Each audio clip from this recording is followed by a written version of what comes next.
Yeah, I was driving home yesterday, and the drop off going into Rikers Old School, Lakeview Middle School, about 2:00. Oh my goodness gracious! It was just way, way down the road. I mean, I'd forgotten how bad those drop offs are for school.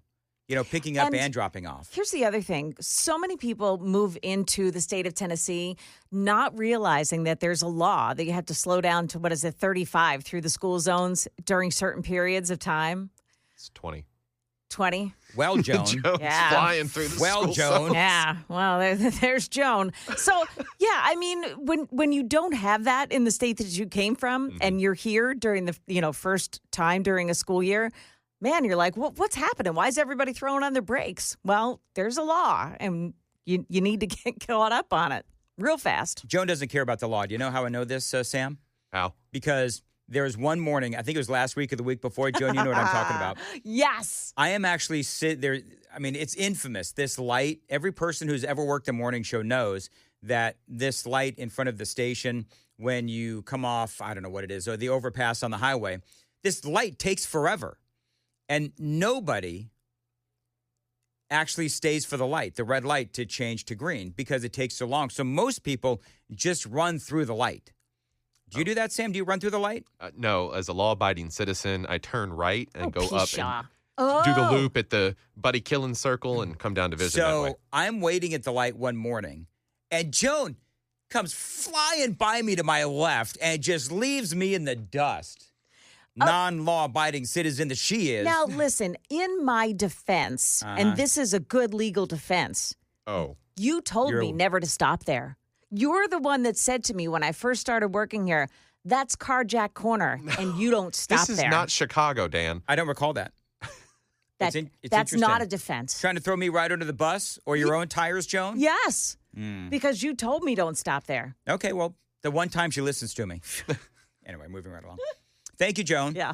Keep us updated on 231 if you would. And Holly, of course, we all know now the story of Holly, the Cincinnati beatdown victim. Last night she was on with Laura Ingraham. Now, the other day I played you some audio of when Holly was on with Benny Johnson. Well, now, and I love that she's making the rounds.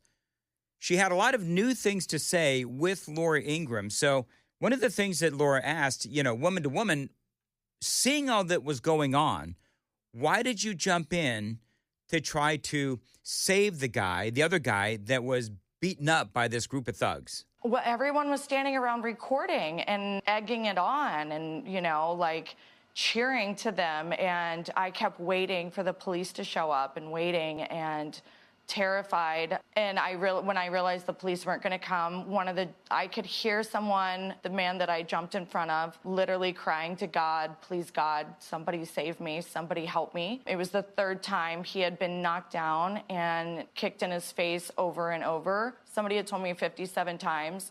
They had counted through all the videos. And I knew that if I didn't jump in, if he had fallen down one more time, he would not have made it out alive. I mean, that is so many horrifying things to talk about with Holly. The beatdown, the crowd, egging all of this on, the comments, of course, by local leaders, which we've all been documenting, more on that in a moment.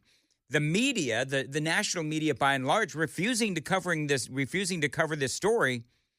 But despite all of this, Holly does have a message. And this is why I'm glad that she is making the rounds on the media, in the media, at least the ones that'll have her on, is because she does have a really good message. I am feeling hopeful. So, even though I'm in excruciating pain, I'm feeling hopeful for the future because I think some good is going to come out of this.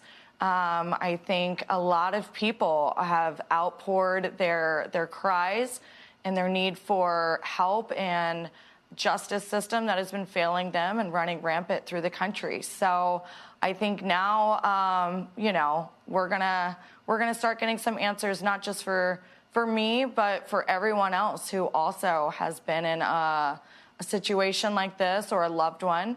And we're going to be coming together as a nation, and we're gonna rise up together and get some answers from the justice system of why in every city a lot of crime has just been running rampant like this. You know, I have a question, and you can hit me up on the Super Text line. Do you really think we're going to come together as a nation? I don't. Seems to me like this whole thing has been unifying for, people that actually want law and order. But you got these knuckle draggers on the left who are out there saying that people like Holly had it coming, as Holly is trying to break up a fight. So for me, when I saw that, it was like, okay, I appreciate the message that she has. I appreciate that she is hopeful that we as a nation will come together. Again, I don't see that it happening. 5 people have been arrested. One of them is posted bond. He is out running around on the streets again, believe it or not. So do you see the streets becoming safe again? I don't. And seeing these people that did this get charged with hate crimes and attempted murder, they should be, but they're not going to be. I don't see that happening. Because we always see these things happen, and generally speaking, they don't receive the jail time that they should. I'm aghast. You're aghast. Holly's aghast. But the people on the left, they can somehow justify these actions. There were some racist comments. I guess some of the people that we were with were from the country of Russia, and there were a bunch of Russian comments and some people saying that they wanted to beat up the Russians. So I don't even know how they knew where they were from. And then there were some comments about, white people shouldn't be out here, or we're going to go night-night, you white bleep words. Yeah, you heard that, right? So she is saying there were racist comments made.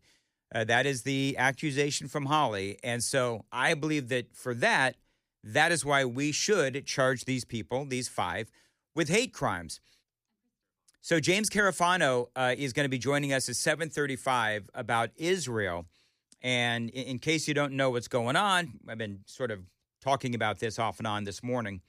Israel is out there now saying that they are going to take over Gaza City. Earlier, you had Benjamin Netanyahu saying that they were going to take over all of Gaza. But now it's just Gaza City. The United Nations has now said that Israel must stop, while Israel satellite images show that they've got troops and equipment strategically placed and they are ready to go. The world, apparently, CNN is describing worldwide and global criticism of Israel. And you do have people saying, well, this is going to elongate the hostage situation. And my response to that is, well, okay, but the hostages aren't being released. And quite frankly, they are slowly starving to death. And we spoke earlier this week about Hamas actually putting out a video that showed a hostage. I think he was an Israeli hostage, and he was literally digging his own grave. And I think that for Hamas to release that clearly shows that they're not interested in releasing these hostages. They're not going to release the hostages. And Israel, quite frankly, they're sick of this. And they want some finality to this. And by the way, Benjamin Netanyahu has come out and he has said that Israel will bring food and they'll bring water as well. And so you got a lot of people out there. Now I'm mixing two topics and I apologize. But you got a lot of people out there that are saying that, Israel is trying to starve the people of Gaza. America is trying to starve the people of Gaza. And that is a bald-faced lie. There's been a lot of food that have been sent to Gaza. And as I have talked about a lot, Hamas will steal the food. And then they sell it on the black market. And then they use that money for terrorism. And so for me, matter of fact, there was that video you gave to me. Yeah. Sam, do you have that handy? I will grab it for the phone call later. There is a video of a guy who is an Israeli soldier, and it's just all of this food that was Israeli supplied, and it remind me of the story. So it's in a UN holding compound, and That's it's just right. pallets of flour. And he's not the only one that shot some video and reported on it. There's been a couple other independent citizen journalists that got in there. Yep. And it's rotting in the sun.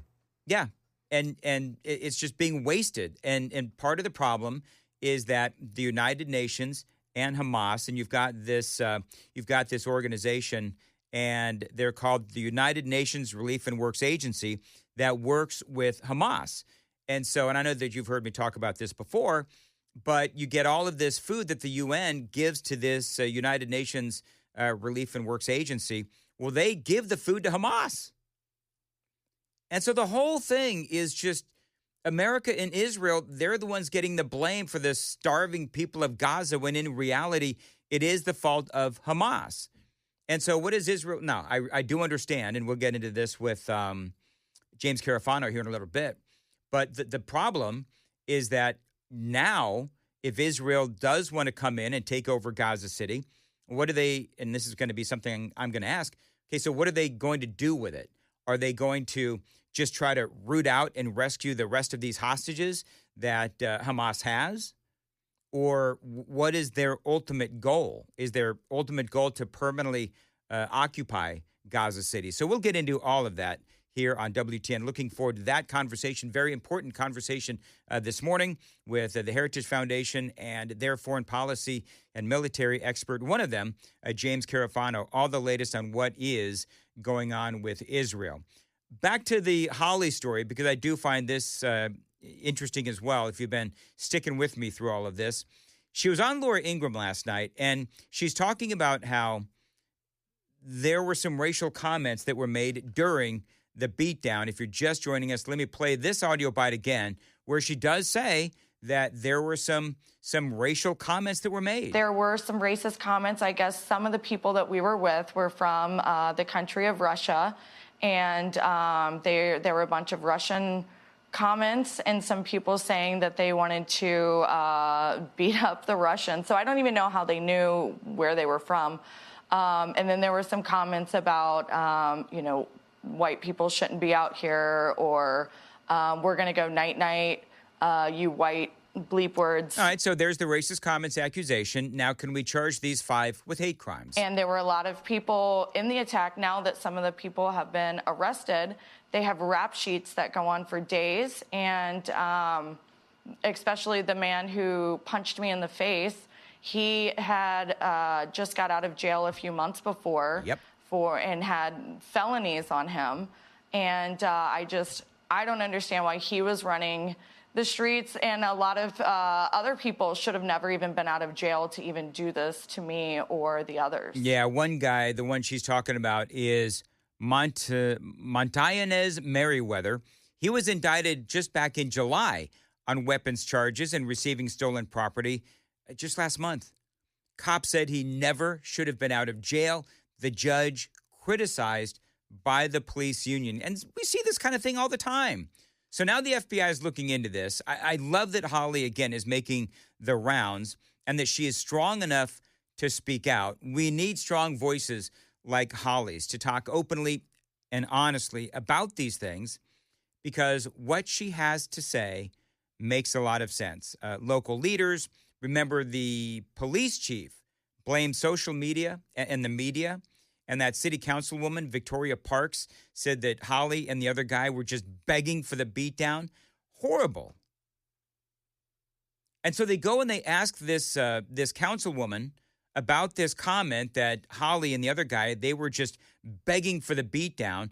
And you know what that city councilwoman said? I meant it. That's the way I felt, and I'm not going to back down from it. She's not going to back down. Holly, given how you're feeling, given your injuries, what's your message to Ms. Parks tonight?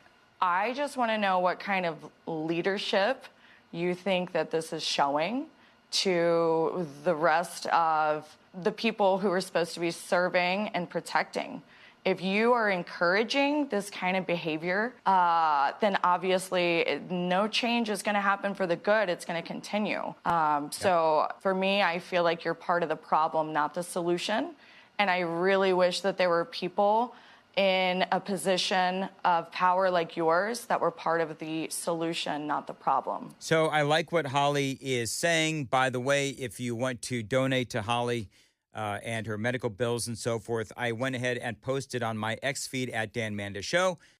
James Carafano from the Heritage Foundation. Foreign policy expert is with us. James, always appreciate your guidance on these kinds of matters like Israel.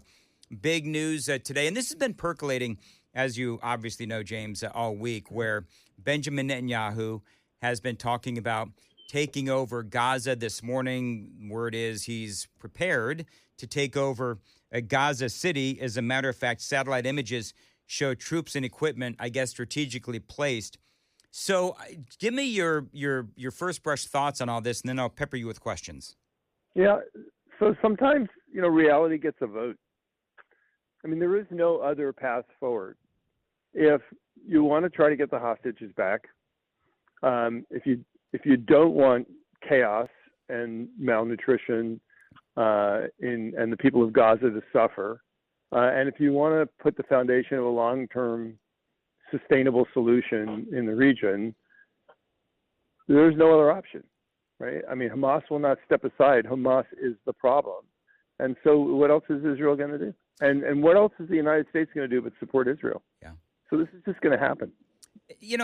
Part of it, and I did make mention of this earlier, is that Hamas is not going to release those hostages. I think it was either earlier this week or last week, but Hamas actually released a video of a guy seriously and obviously malnutritioned, digging his own grave, trolling Israel and the world. And I do wonder if that instance really was the final straw for Benjamin Netanyahu.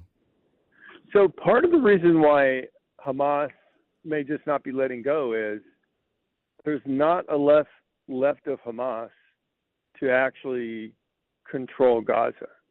And, the big light switch here was you took Iran off the table. So Iran is not there to back these guys up,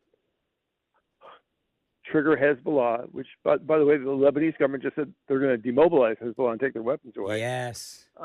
The Arab states clearly see that the power brokers in town are the United States and Israel. China's obviously not going to do anything. Russia is a little busy. So Hamas is decimated. And so the thing is if they make a deal, first of all, who can actually make a deal? And even if they make a deal, they can't control Gaza. They don't have the resource and capability anymore. So they're just like Hitler in the bunker. They're fighting till the end because they just can't think of anything else to do. One of the things that, you and I have spoken about this before, but this was something that was put out a couple of days ago. The UN itself admits that 87% of its 2010 food trucks in Gaza between May 19th and July 29th were hijacked by armed groups like, obviously, I would say Hamas. Right. That's from the UN's own website.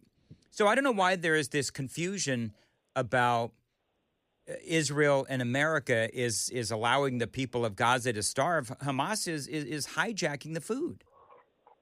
So for years now, a confluence of actors have built these networks to trigger, in this case, this global intifada. So look, the Chinese like this stuff, the Russians like this stuff, the radical Islamists, whether they're state or non-state actors, like this stuff. Even like George Soros and that network, because it's destabilizing and in the United States, they like this stuff. And so that network just keeps pushing this button. But the problem that they have is both the Israeli and the U.S. governments are absolutely resolute on this.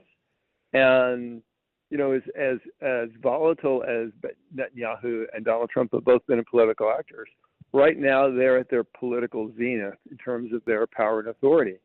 So that, somebody said the thing, Hamas thinks it's winning the media war. You know what? In real wars, the media war really doesn't count. Yeah. It wasn't the media. Media didn't lose the Vietnam War, and obviously it didn't help the Germans in World War II. So reality on the ground is what's dictating events, and this very sophisticated, expensive, devious, malicious network, which is just pushing this button again. Well, Israel, America, bad. It's just not working. Let me ask you this. James Carafano joining us from the Heritage Foundation. So let's say that Israel does this and they take over Gaza City. So from an operational standpoint, are we talking about the movement of hundreds of thousands of people to other parts of Gaza? Yeah, I have absolutely no idea. Okay. Urban operations are very, very difficult. Much of this will depend upon what kind of cooperation they get from the people on the ground when they get there, and the capacity of other actors to intervene. So, we've all seen cities destroyed by earthquakes and fires like in Los Angeles. Just rebuilding or not is not the problem. It's the context. So there are external actors that are preventing you from doing this, right? So because essentially the Arab states really are going to intervene, Iran is greatly diminished. The Chinese and Russians don't really have the capacity.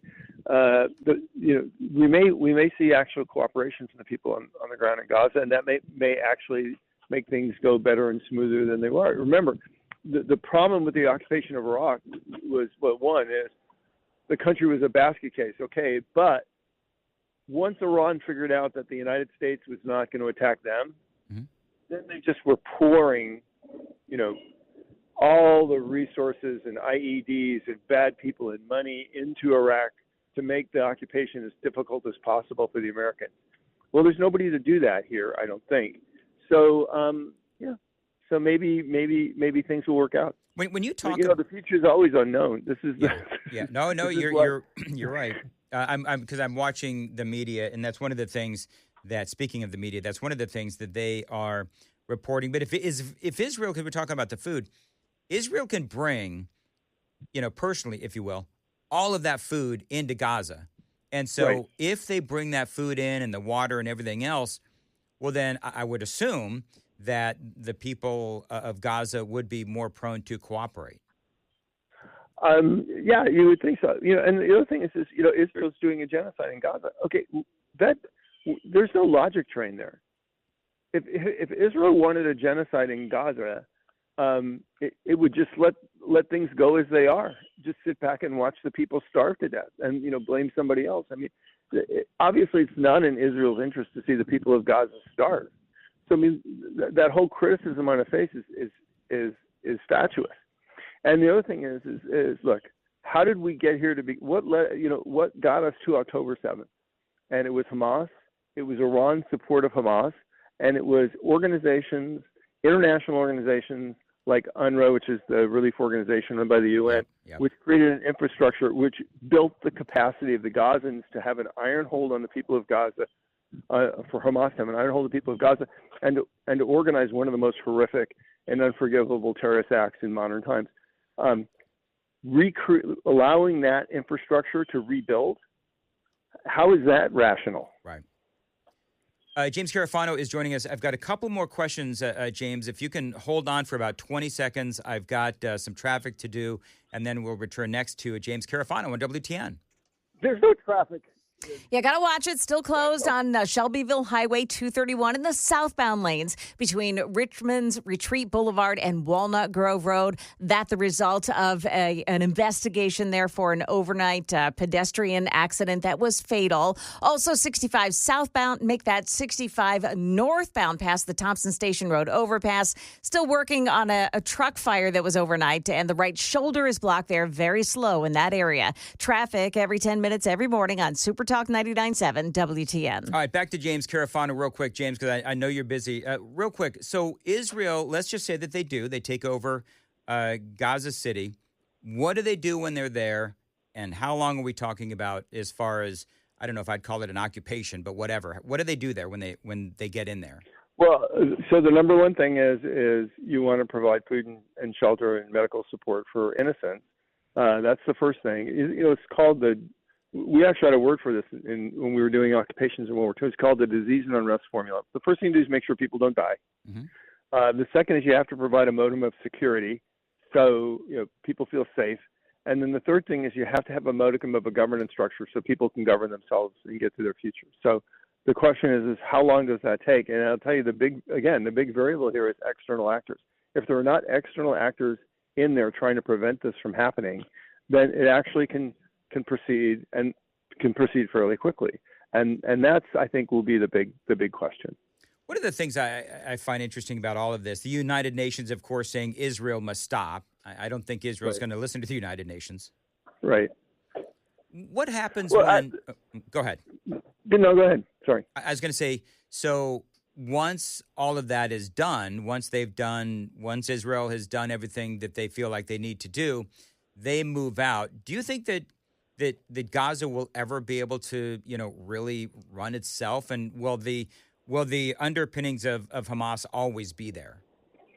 Well, again, the reason why Hamas thrived so well is because of external actors. So if Iran remains off the table as the world's largest sponsor of terrorism, and the other Arab nations are normalizing relationships with Israel and are working together, that creates an environment where this could all work out. I mean, the people of Gaza could recreate a region. It might be a self-governing autonomous region inside Israel.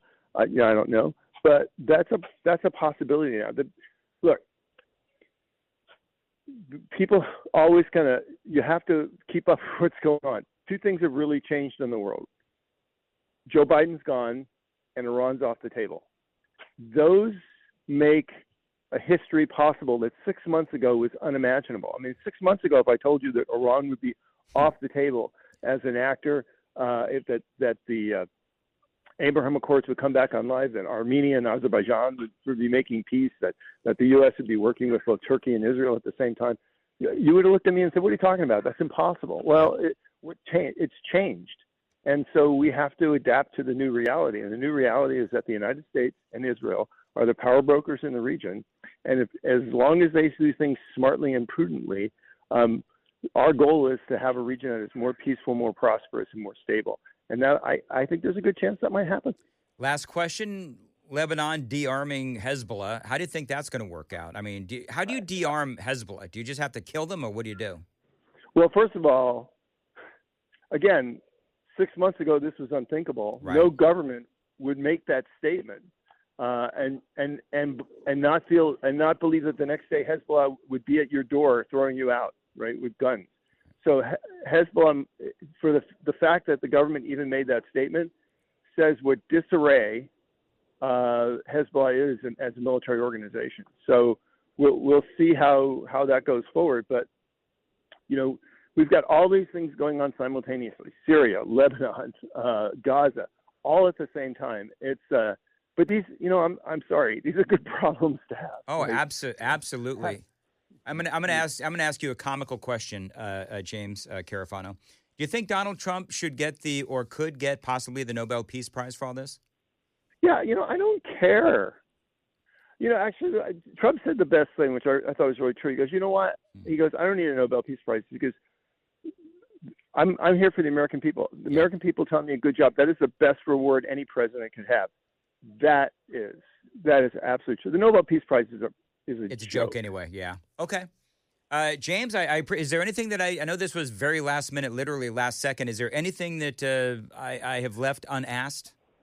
Yeah, it's like, why do you guys have traffic reports? Everybody knows there's no traffic in Nashville. Oh. And why do you have weather reports? Because everybody knows there is no muggy, hot weather in Nashville. What are you guys talking about? Oh, no. Can you explain that to me? You're destroying your credibility, James Carafano. Thank you very much. I appreciate the last minute assist. Next thing he's going to say is there's no news in Nashville either, and then I'm out of a job. So. Oh, no. Yeah. You know what is so funny, though? Where was I? We were driving through Atlanta a couple of weeks ago, Amy and I, and we were stuck in the worst ever traffic. And it's like, why do people in Nashville always say that our traffic is worse than Atlanta? I don't understand the people that say that. It is because Atlanta at least has 6-lane highways. Yeah, that's true. They do, and they're not moving. None of them were moving at the time that Amy and I were driving through it. Well, you know what you do in that instance? You pull off at the Varsity and get yourself a chili dog. Yeah, and then I'm like stinking up the car for the next 2 hours. It's called entertainment. Hey, Joan, you ever been trolled by your husband during a radio broadcast? Well, yes, actually, I have. So I guess just some behind the scenes stuff that's going on. I'm trying to get Carafano on the phone, and Sam is trying to do it too, and I've got 15 things going on. And then, oh, by the way, do Window Nation now, right? Yeah. So I'm starting the commercial, and I'm looking for my copy, and I must have said that Window Nation had energy efficient windows like 3 times as I'm trying to get the copy. So Amy sends me a text, and she says, "So are Window Nation windows energy efficient?" LOL. You're damn right they are, Amy. You know They're what? very, very efficient. It's worth highlighting, yeah. dear. Anyway, there you go. So yeah, now my own wife is well danning me as well as we roll our way through a Friday.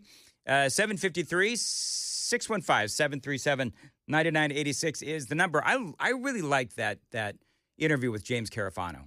Those guys are always a home run. Yeah. Off the cuff, with his coffee being stirred and sipped in the background, he just was ready to go. I wonder if people could hear that. Could people hear that he was stirring and drinking his coffee as we were talking? Did you pick up on that, Joan? I didn't know. Listen, I don't care. I appreciate it. Those guys are always great to us.